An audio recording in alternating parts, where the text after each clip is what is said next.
Sir कई मरतबा ऐसा होता है कि हम अपने गोल के हिसाब से, अपने टाइम ड्यूरेशन के हिसाब से, उसके अलावा अपने मकसदों के हिसाब से हम अपनी पोर्टफोलियो में फ़ंड का सिलेक्शन कर लेते हैं। सिलेक्शन करने के बाद तरह तरह की शंकाएं मन में आती रहती है, डाउट्स होते रहते हैं कि क्या मैंने जिस फ़ंड को सेलेक्ट किया है वो मेरे गोल के लिए सफिशेंट है भी या नहीं, मैंने जिस टाइम ड्यूरेशन के लिए जिस फ़ंड का सिलेक्शन किया है, जिस रिस्क एपिटाइट के साथ मैंने जिस फ़ंड का सिलेक्शन किया है वो मेरे साथ सूटेबल है या नहीं है, क्या वो मुझे बेहतर रिटर्न्स बनाकर दे सकता है या नहीं दे सकता है। तो इस तरह के डाउट्स बराबर मन में आते रहते हैं। खास तौर से उन निवेशक की अगर मैं बात करूं जो 4 महीने 6 महीने साल भर से मार्केट में हैं, उनको तो समझ में ही नहीं आता कि भाई मार्केट के अंदर इतने सारे फंड्स हैं, हमको किस फंड में निवेश करना चाहिए, किस फंड में निवेश नहीं करना चाहिए। और बहुत सारी परेशानियों के बाद अगर वो कुछ फंड्स का सिलेक्शन कर भी लेते हैं तो बाद में चलकर उनको बहुत ज़्यादा परेशानियों का सामना करना पड़ता है, सिर्फ इस डाउट की वजह से कि भाई मैंने फंड अच्छा लिया है या नहीं लिया है।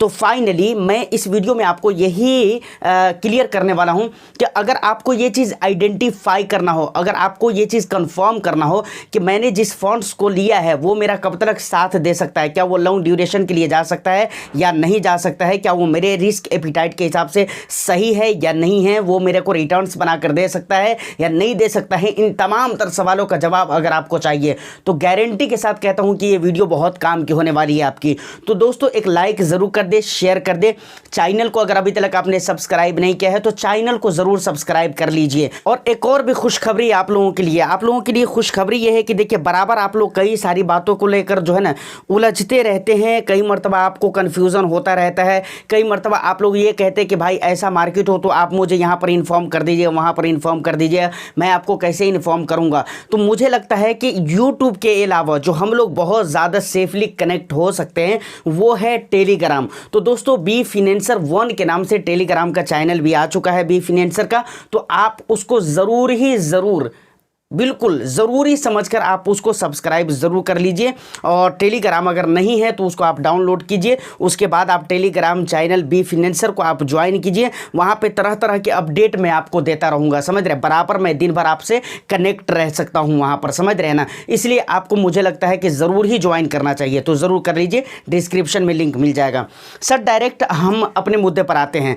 देखिए किसी भी फंड को आप लेते हैं, आपके पोर्टफोलियो में 5 फंड 4 फंड 6 फंड जितने भी फंड्स हैं, मैं किसी एक फंड का एग्जांपल लेता हूं, XYZ कोई सा भी फंड है, आपको अगर ये लगता है कि भाई वो फंड आपके लिए रिस्क एपिटाइट के हिसाब से, गोल के हिसाब से, टाइम ड्यूरेशन के हिसाब से, इसके अलावा और भी चीज़ों के हिसाब से जैसे रिटर्न्स वगैरह को लेकर वो आपके लिए सफिशेंट है या नहीं है, वो सही फंड है या नहीं है, तो आपको क्या क्या उसमें पता करना पड़ेगा। तो देखिए उसमें जो सबसे पहली चीज़ आपको पता करने की ज़रूरत है वो क्या होगी जानते हैं, वो सबसे पहली चीज़ होने वाली है फंड परफॉर्म। ये चीज़ ऐसी चीज़ है जो सबसे पहली चीज़ है जो आपको पता करना चाहिए कि भाई फंड का परफॉर्म कैसा रहा है। जब से वो फंड लॉन्च हुआ है तो उसका एक लॉन्ग डेटा होना चाहिए। इसके लिए आपको पुराना फंड सेलेक्ट करने की ज़रूरत होगी, समझ रहे ना, बहुत ज़्यादा नए फंड में जाने की ज़रूरत नहीं है, या फिर कम से कम साल भर है तो कोई दिक्कत नहीं है, आप निवेश कर ही सकते हैं, लेकिन डेटा जितना पुराना अवेलेबल हो उतना अच्छा है। देखिए आपको मैं बताऊँ, अगर 10 साल का डेटा अवेलेबल है तो वहाँ पर आपको ये समझ में आ जाएगा कि पिछले 5 ईयर्स में, 3 ईयर्स में, 2 ईयर्स में, 1 ईयर्स में इसका रिटर्न्स किस हिसाब किताब का रहा है, समझ रहे हैं, ये चीज़ें आपको समझने में आसानी होगी। अब देखिए एक बात यहाँ पर और भी कहना चाहूँगा सर कि देखिए पास्ट का जो परफॉर्म होता है वो फ्यूचर की गारंटी नहीं होती है, लेकिन इसका ये मतलब नहीं है कि भाई अगर वो फ्यूचर की गारंटी नहीं है तो उसके ऊपर बिल्कुल ही हम भरोसा ना करें। देखिए सिर्फ रिटर्न्स आपको नहीं, ये गारंटी नहीं कि भाई पास्ट में जैसा रिटर्न्स दिया है वैसा रिटर्न्स आगे भी देगा, इसकी गारंटी तो नहीं है, लेकिन इस बात की तो गारंटी होती है ना कि जो फंड मैनेजर इस फंड को मैनेज कर रहा है पिछले 8 साल 5 साल 10 साल से, उसका एक्सपीरियंस अच्छा है, तब जाकर ये फंड अच्छा कर रहा है, ये तो कम से कम पता चलता है ना। उसकी जो टीमें हैं वो अच्छा एफर्ट डाल रही है अपनी तरफ से इस फंड को मैनेज करने के लिए, ये सारी चीज़ें पता चलती है, समझ रहे हैं ना। तो एक बात याद रखिएगा कि पास्ट के जो परफॉर्म होते हैं वो फ्यूचर की गारंटी नहीं होते, मैं इस बात को मानता हूं, समझ रहे हैं, लेकिन इसका ये मतलब नहीं कि आपको देखना नहीं चाहिए, बात को समझ रहे हैं आप। उसके बाद फंड का परफॉर्म अगर आप देखते हैं तो फंड का परफॉर्म कैसे चेक होगा, तो इसको चेक करने के लिए सबसे पहले किसी भी फंड को, जब किसी भी इक्विटी म्यूचुअल फंड को आप लेते हैं तो उसका कोई ना कोई बेंचमार्क होता है, BM मैं यहाँ पर लिख देता हूँ शॉर्टकट में, बेंचमार्क होता है। तो फंड का रिटर्न्स फंड के रिटर्न्स को आप कंपेयर कीजिए, समझ रहे हैं ना। किनके साथ कंपेयर करना है? बेंचमार्क के साथ कंपेयर करना है, समझ रहे हैं। बेंचमार्क के साथ कंपेयर आप कैसे करेंगे? आपको ये देखना है कि पिछले 3 ईयर्स में या फिर पिछले 5 ईयर्स में या फिर पिछले 10 ईयर्स में फंड का परफॉर्म कैसा रहा है, फंड ने कितने % का रिटर्न्स दिया है और बेंचमार्क ने कितने % का रिटर्न्स दिया है। ये चीज़ें आपको देखना है। बेंचमार्क ने कितने % का रिटर्न्स दिया है, ये चीज़ आपको गौर करना है वहाँ पर, समझ रहे हैं। तो इसको कहते हैं कि फंड को कंपेयर करना, उसके रिटर्न्स को कंपेयर करना बेंचमार्क के रिटर्न से।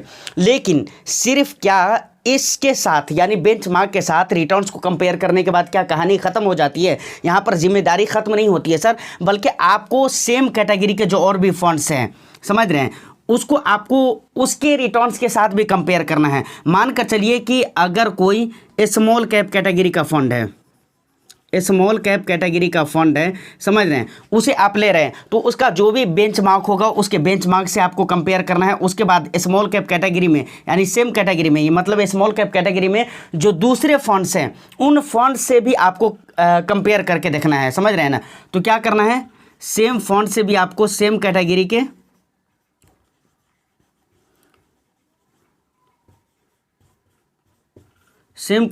फंड से आपको कंपेयर करके देखना है, समझ रहे हैं। इतना अगर आप देख लेते हैं तो आपका फंड का जो परफॉर्म चेक करने का जो तरीका था वो पूरा हो जाता है। यहाँ पर आपको ये चीज़ पता चल जाएगा कि भाई फंड का जो परफॉर्म है वो अच्छा है, समझ रहे हैं ना। तो फाइनली यहाँ पर फंड का परफॉर्म आपको पता चल गया। अब आपको देखना है कि रिस्क एपिटाइट के हिसाब से ये सही है या नहीं है। तो इसके लिए हमें क्या देखना पड़ेगा? रिस्क रेशियोज को देखना पड़ेगा। तो चलिए अब हम रिस्क रेशियोज को, कौन कौन से ऐसे रेशियोज हैं जिनका देखना बहुत ज़्यादा ज़रूरी है और उसमें कैसे कैसे हम अंतर निकाल सकते हैं, अंतर देख सकते हैं, कैसे कैसे कितना कितना % में रहेगा, कितना कितना पॉइंट रहेगा तो हमें अच्छा मानना चाहिए, कितना पॉइंट रहेगा तो हमें अच्छा नहीं समझना है। इन चीज़ों को ज़रा हम देख लेते हैं। तो देखिए रिस्क रेशियोज़ में कई सारे रेशियोज़ है, लेकिन कम से कम मेन समझकर आपको ये 4 रेशियोज़ ज़रूर देखना चाहिए। सबसे पहला नंबर पे आ जाता है स्टैंडर्ड डिवीज़न। स्टैंडर्ड डिवीज़न किसी भी फंड का ये दिखलाता है कि ये फंड कितना ज़्यादा वोलेटाइल होता है बेस्ट रिटर्न्स देने के लिए। बेस्ट रिटर्न्स देने के लिए कितनी ज़्यादा वोलेटिलिटी का सामना करना पड़ता है इस फंड को, कितनी वोलेटिलिटी को झेलता है ये फंड, उसके बाद ये रिटर्न्स देता है, समझ रहे हैं ना। तो ये आपको देखना है, समझ रहे हैं। सबसे पहले बात ये रेशियो आपको देखना है, समझ रहे हैं। ये बहुत ज़्यादा नहीं होना चाहिए। आप कंपेयर कीजिए सेम कैटेगरी के जो फंड्स हैं उनसे कम ही होना चाहिए। सेम कैटेगरी के जो फंड्स हैं, जैसे स्मॉल कैप है तो दूसरे स्मॉल कैप की स्टैंडर्ड डिवीज़न कितनी है उससे कम होना चाहिए यहाँ पर स्टैंडर्ड डिवीज़न, समझ रहे हैं। उसके बाद दूसरे नंबर पे आता है शार्प रेशियो। शार्प रेशियो ये दिखलाता है कि कोई भी फंड कितना रिस्क एडजस्टेड रिटर्न्स देता है, मतलब रिटर्न्स के मामले में कितना वो रिस्क को एडजस्ट कर पाता है, कितनी क्षमता है, समझ रहे हैं, कितनी कैपेसिटी है रिस्क को एडजस्ट करने का और रिस्क एडजस्ट करते हुए रिटर्न्स दे पाता है। तो वो क्या दिखलाता है? शार्प रेशियो दिखलाता है, समझ रहे हैं ना। शार्प रेशियो ज़्यादा होना चाहिए, समझ रहे हैं ना। तो इसको भी आप कंपेयर कर सकते हैं सेम कैटेगरी के फंड से। आप देखिए कि सेम कैटेगरी में जो दूसरे फंड्स हैं उनके शार्प रेशियो कैसे हैं और जो फंड मैं ले रहा हूँ उसके शार्प रेशियो कैसे हैं। उसके बाद तीसरे नंबर पर आ जाता है बीटा रेशियो। बीटा रेशियो ये दिखलाता है कि किसी भी फंड के ऊपर मार्केट के अप्स एंड डाउन का कितना ज़्यादा इम्पैक्ट पड़ता है, समझ रहे हैं। मतलब मार्केट में जब वॉलेटिलिटी रहती है तो उसका कितना ज़्यादा असर पड़ता है, मार्केट के उतार चढ़ाव का कितना ज़्यादा असर देखने को मिलता है उस फंड के ऊपर। तो वो क्या कहलाता है? वो बीटा रेशियो के ज़रिए आपको पता चलता है, जो कि कम होना चाहिए, 1 से कम होना चाहिए, एक से कम होना चाहिए। लेकिन इसको भी आप कंपेयर कर सकते हैं सेम कैटेगरी के फंड से। मानकर चलिए कोई ऐसा फंड है, फंड 1 है, जैसे मैं एग्जांपल के लिए आपको समझाता हूँ। फंड 1 है जिसका बीटा रेशियो है जो है ना 97 है। लेकिन अगर कोई फंड 2 है, फंड 2 जिसका बीटा रेशियो कितना है 80 है, तो इस केस में 80 वाला जो हुआ वो ज़्यादा बेटर माना जाएगा, समझ रहे हैं ना। उसके बाद अल्फ़ा रेशियो आता है, समझ रहे हैं ना। अल्फ़ा रेशियो किसे कहते हैं? अल्फ़ा रेशियो का मतलब ये होता है कि कोई भी फंड अपने बेंचमार्क से कितना % ज़्यादा रिटर्न्स दे पा रहा है, समझ रहे हैं कि नहीं। मानकर चलिए XYZ कोई भी ऐसा फंड है, समझ रहे हैं ना, कोई भी ऐसा फंड है XYZ नाम करके जिसका बेंचमार्क कुछ भी है, कुछ भी आप बेंचमार्क मान लीजिए। तो बेंचमार्क ने 2 साल में कितने % का रिटर्न्स दिया? 10% का रिटर्न्स दिया।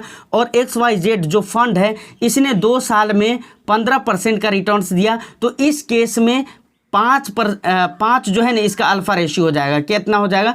5 इसका अल्फा रेशियो हो जाएगा। मतलब बेंचमार्क इंडेक्स से जितना ज़्यादा रिटर्न्स है फंड का वो अल्फा रेशियो माना जाएगा। एक फंड ने अगर 20% का रिटर्न्स दिया है लेकिन उसके बेंचमार्क ने 15% का रिटर्न्स दिया है तो इस केस में भी 5 ही होगा अल्फा रेशियो।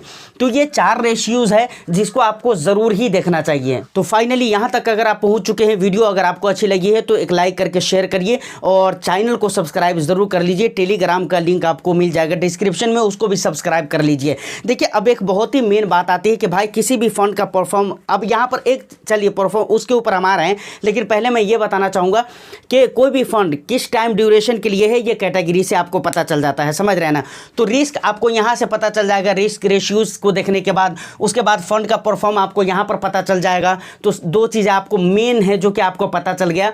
उसके बाद आपको क्या पता करना है कि ये कितने दिनों के लिए है, तो ये तो कैटेगरी के हिसाब से पता चल जाता है ना। जैसे अगर लार्ज कैप है तो कहा जाता है लार्ज कैप में 5 साल, कम से कम 5 साल आपको देना चाहिए। स्मॉल कैप और मिड कैप के लिए 5 साल से ऊपर 7 साल अगर रखिए टाइम पीरियड या 7 साल प्लस रखिए तो वो ज़्यादा बेहतर होता है। मल्टी कैप फ्लेक्सी कैप के लिए 5 साल आपको देना चाहिए। थीमेटिक फंड के लिए 4 से 5 साल देना चाहिए। इंडेक्स फंड के लिए 3 साल से ऊपर देना चाहिए। 4 साल 5 साल वहाँ पर भी आपको देना चाहिए। तो ये चीज़ें आपको कैटेगरी से पता चल जाती है। अच्छा, अब हम उस पॉइंट पे आते हैं। मान लीजिए किसी फंड का परफॉर्म ख़राब हो गया, बहुत अच्छा परफॉर्म कर रहा था लेकिन निवेश करने के बाद 2 महीने 4 महीने ठीक चला या साल भर ठीक चला या 1.5 साल ठीक चला, उसके बाद फंड का परफॉर्म ख़राब हो गया, तो हमें कब तक इंतज़ार करना चाहिए कि अब उस फंड का परफॉर्म अच्छा होगा? क्या जस्ट हमें निकाल कर फेंक देना चाहिए? तो बिल्कुल ऐसा नहीं करना चाहिए। जो गलती आज हर इन्वेस्टर्स लगभग अगर हर इन्वेस्टर्स तो नहीं लेकिन 75-80% इन्वेस्टर्स इस गलती को करते हैं कि जैसे फंड का परफॉर्म ख़राब हुआ तो वो निकाल कर फेंक देते हैं, जबकि ये बिल्कुल ही गलत है। आपको कम से कम देखिए, आप कह सकते हैं यहाँ पर मुझे बुरा भला कह सकते हैं कि भाई ये आप गलत बोल रहे हो, लेकिन हकीकत बताऊँ तो कम से कम 6 महीने तक इंतज़ार ज़रूर करना चाहिए। 2 तिमाही इंतज़ार ज़रूर करना चाहिए कि इस फंड का परफॉर्म सही होता है या नहीं होता है। हाँ, अगर आपको पता चल गया कुछ ऐसा ख़ास रीज़न है जिसकी वजह से ये 1 ईयर के लिए या 2 ईयर के लिए ये सही नहीं होगा तो वो एक अलग बात है। लेकिन मुझे नहीं लगता है कि आम निवेशक को ये पता चलना इतना आसान होता है, समझ रहे हैं। तो ये कुछ जानकारी थी। अभी भी कुछ डाउट रह गया है, मुझे लगता है जो इंपॉर्टेंट बातें करनी थी वो मैंने कर ली है, लेकिन अगर आपको लगता है कुछ छूट गया है तो आप मुझे कमेंट सेक्शन में कमेंट करके ज़रूर ही बताइएगा। सर आप लोगों का कमेंट आता है ना तो उससे मुझे भी बहुत कुछ सीखने को मिलता है, समझ रहे हैं ना। मैं खुले तौर पे बोलता हूँ, मैं ये बिल्कुल नहीं सोचता कि बहुत नॉलेज है, बहुत जानकारी नहीं। रोज़ मैं सीख रहा हूँ और सीखने की कोशिश रहती है। बहुत सारी बातें आप लोगों के कमेंट से पता चलती है, समझ रहे हैं ना। मैं खुले आम बोलता हूँ इस बात को, समझ रहे हैं। तो कमेंट करके ज़रूर बताइएगा। उम्मीद करता हूँ कि ये वीडियो आपको अच्छी लगी हो तो एक लाइक कर दीजिए, शेयर कर दीजिए। चैनल को अगर अभी तक आपने सब्सक्राइब नहीं किया है तो चैनल को ज़रूर सब्सक्राइब कर लें। और सर रिक्वेस्ट करूँगा कि टेलीग्राम चैनल को ज़रूर ज्वाइन कर लें। All the best, thank you for watching.